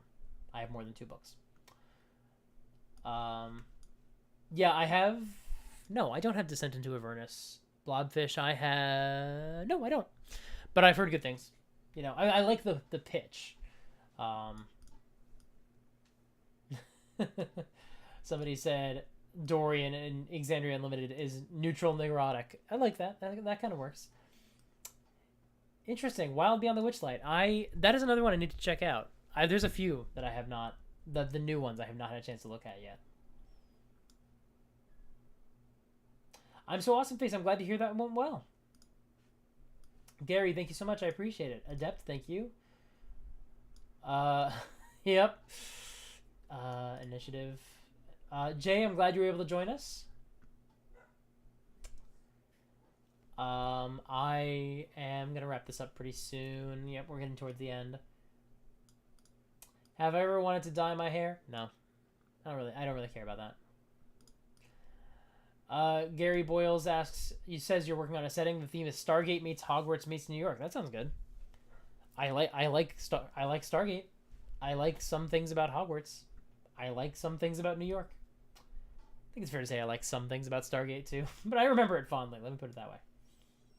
Oh, Shadow Force, we've got security cameras. No one's gonna steal anything from our porch. That is not something you need to worry about. Icon, I'm glad you're able to join us.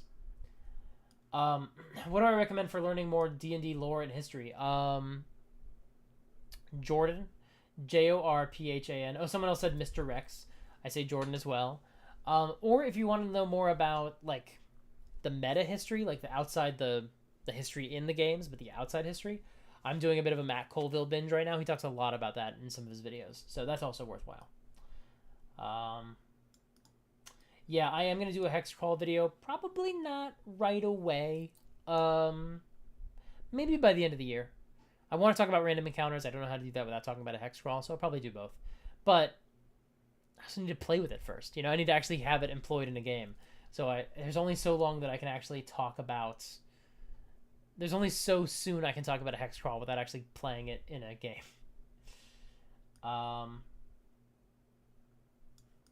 Tyla, I'm sorry. Probably another 10 minutes. Yeah, probably 8 o'clock my time, and it's about 7:48 right now. So, you know, 10, 12 minutes, maybe 15. Any tips on narration, especially for improvising scenes and transitioning between locations? I think you can do what you might do in a movie and just say, okay,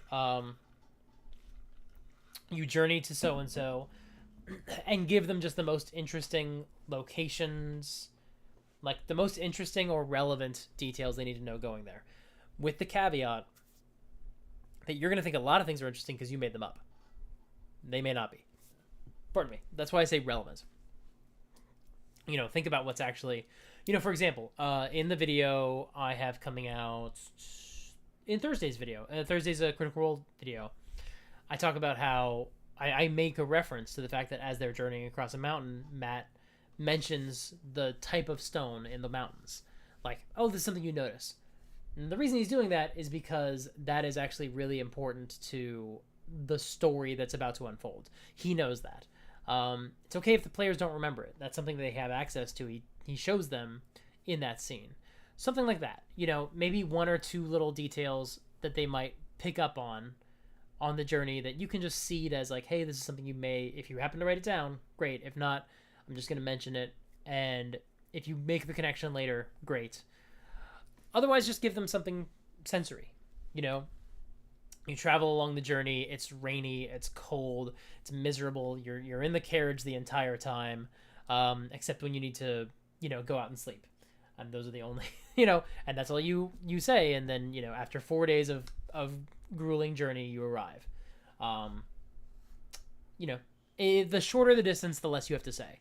If someone says, I'm going to go across the street and go back to the hotel that we're staying in, you do not need to give the same amount of detail as you would give if they are traveling 6 days on horseback.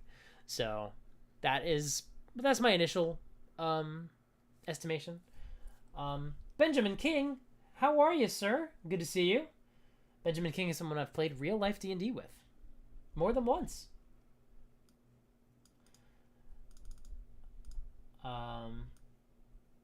People just saying happy birthday. It's just really nice. Shadow Force, thanks so much. I appreciate it. This is lovely. Y'all are just cool. It's just nice to have y'all here. Okay, I've caught up with the chat, so I think I'm going to give you all a little bit of a sense of what we have coming up on the channel. Let's see. We had an unboxing video come out yesterday. Thursday, we got the new Critical Role Demystified, about episode 28.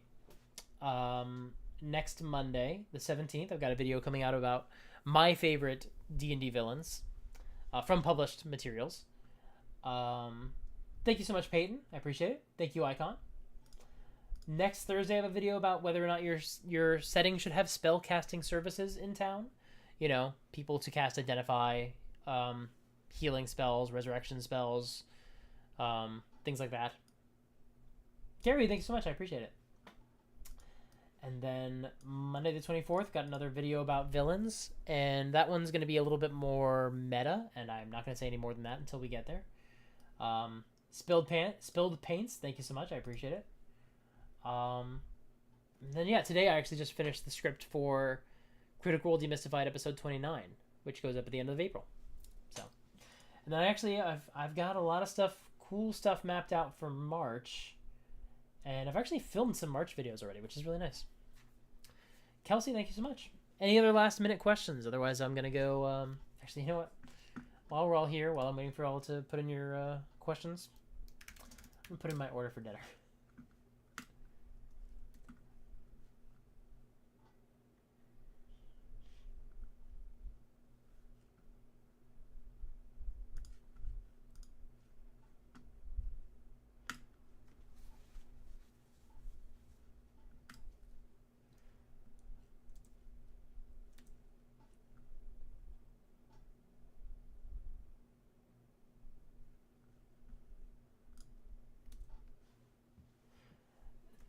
CLNCJD94. You are not too late to say happy birthday.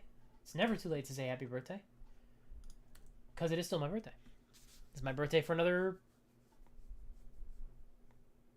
4 hours and some amount of minutes. Can we have a dice collection video? Well, a lot of my dice are about to go to... that reminds me. I wrote the script for episode 29, and I need to include the winners of the comments, the winners of my giveaway for dice. It would be a little challenging. Question, what was my original inspiration to step into the YouTube land? Oh, sorry, I skipped a question before then. Do I have a favorite class? Wizard. Probably Wizard. What was my original inspiration to step into the YouTube land? Honestly, it was trying to get people on board with Critical Role and to understand what what it is and how it works. And okay, people are saying they want a dice collection video. I will go ahead and do one probably after the giveaway. You'll see what I have left over. Inspiration, yeah. So inspiration to step into YouTube. Well, so I was doing an AuthorTube channel mainly because I spend most of my time on YouTube. I'm a big YouTube fan. Not the company exactly, but people on it. And the yeah, people. I've been trying to onboard people onto Critical Role, and there was so much I felt like I needed to tell them. So that kind of all the sort of talking points I had written up, some version of that became the first video I uploaded, which was where do you start watching Critical Role. But I also knew like I had so many friends who were like, I want to start watching. The Tiberius thing is sort of a question with that. So that became the second video, and then I just knew like, oh, I have these other ones that I want to. I have topics I know I can talk about. I used to do like write blogs for a website that is no longer up, so I knew I had like a lot I could say about D&D and RPGs. So it just sort of made sense given the stuff I was watching, and like I've been fans of some of these channels for a long time, and so it was just inevitable. I think at a certain point it was like I need to actually put this stuff out there. Hopefully people find it interesting. Okay, people want a minis collection. Yeah, I did one on Patreon once as a live stream, but I could probably do one. I mean, especially now that I'm getting back into hopefully getting back into in-person play again. You know, I want to do more videos about that process. So that includes things like how I handle my music, how I handle my minis. I can show off some dice as well. Lol King Cat Bag.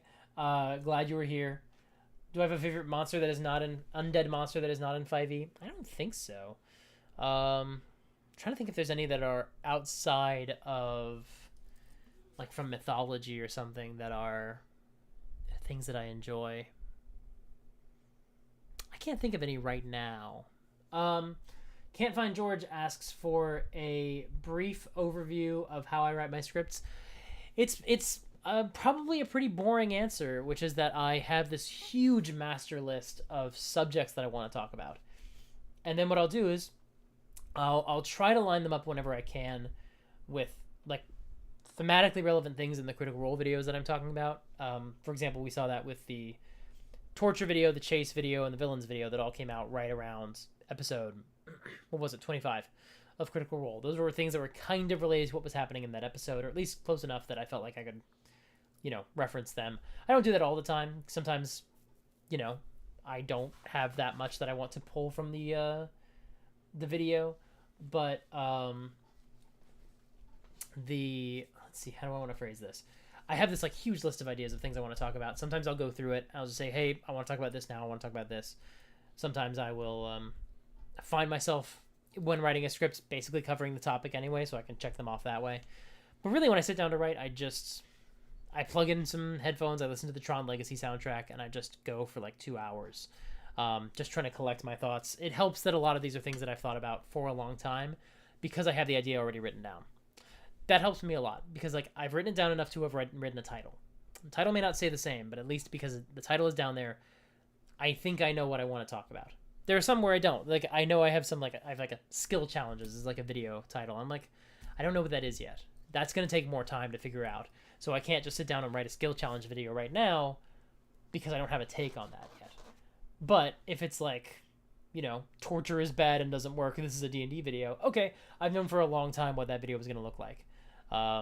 So it is just, you know, it's kind of a boring answer because I just sit down and write for like 2 hours or until the script is done. And then what I'll usually do is while I'm walking my dogs, I'll scroll through and make changes to a script, which I found I still find myself missing typos. So that is not the best way to actually revise scripts. But sometimes I can't help it. I'm just like excited to get into the script and like add things. But writing on my phone is really, really hard. So I find it's much more productive to write a script on my laptop. Hopefully that was interesting. I don't know how satisfying or interesting that answer was. How's it been going with the loving myself journey? Can I share some progress? I did another boudoir shoot, which I have not shared from yet. Shared any of that those pictures yet, but I will at some point. You know, I will do another video just like the other one. That video, or sorry, that shoot was in October. But it's just been a lot of other things I wanted to talk about on the channel first. So.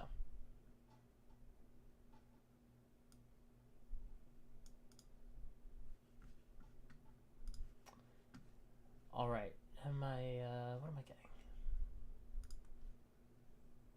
I'll do a large side of fries for my order. What am I getting for a drink? Oh, they don't even have shakes. Okay, that's fine. Oh wait, did I order this without cheese? I can't have that. There we go, double cheeseburger. Add avocado. Y'all are literally watching me order my dinner.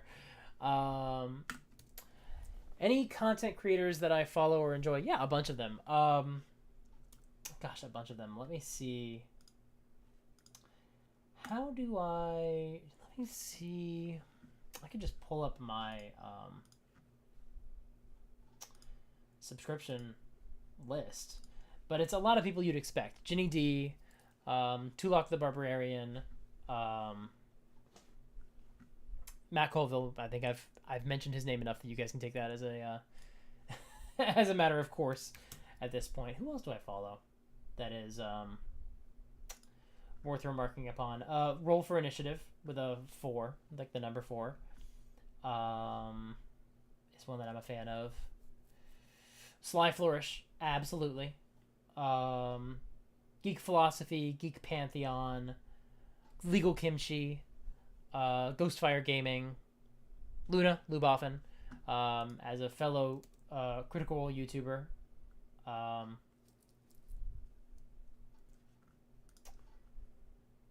Let's see, who else? I know I'm forgetting people. So it is. Oh, Dingo Doodles.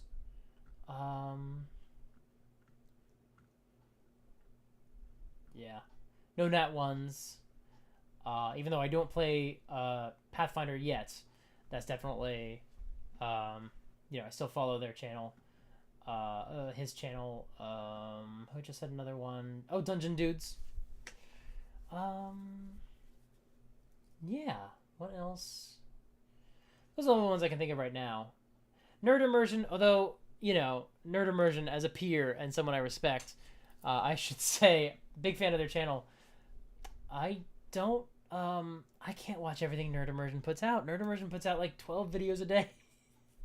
And it's just like, I don't know how to, I don't know how he does it. I have no idea. Oh, Bob World Builder is another one. I should have never stopped listening to people. XP to level 3. This is the problem with listing people, is I know I'm going to be forgetting people. I can guarantee you there's someone that I'm like a huge fan of. Oh, Matthew Perkins, Jordan. I should stop listing people because it's Joe Cat. Yeah, okay. I'm gonna stop listing people. That is just the people who've uploaded in the last like 12 days mainly. But yeah. Any thoughts on the orc draft? No. I have not read it yet. I don't tend to. I am going to be more curious to see how people feel about it than I will have an opinion about it, right? Because I don't have a strong feeling about licenses because I don't know that. I don't know what they need to be or what they need to do. Thank you so much. I hope that I think the Demystified videos will continue to have a lot of value. Once, now that I am past the Tiberius era, I still think there's going to be a lot. I mean, the script for episode 29 is 12 pages long. The next Demystified video that I'm uploading, or that's already comes out on Thursday, is like almost half an hour long. Like, there's still plenty to talk about in these episodes. Have I run Strahd before? I'm running Strahd right now. I've played through it and I am running it. I'm almost at the end. I think they've leveled up for the last time.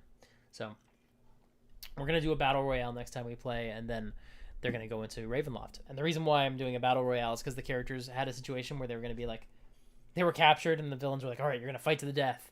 And I was like, as the DM, being like, now remember, that's what the villains want. It doesn't have to be what you do. But they're like, yeah, let's all fight each other. And I was like, oh boy, what a clearer sign. There is no clearer sign than any that they want to do a battle royale, but this is not the venue to do it. So I was like, okay, well, we'll make sure you do a battle royale, but what are you going to do about this murder situation you're in? And they escaped and got away. So we're doing a battle royale. I want to do it now because it'll be really helpful for them to be familiar with each other's powers before they head into Castle Ravenloft. So.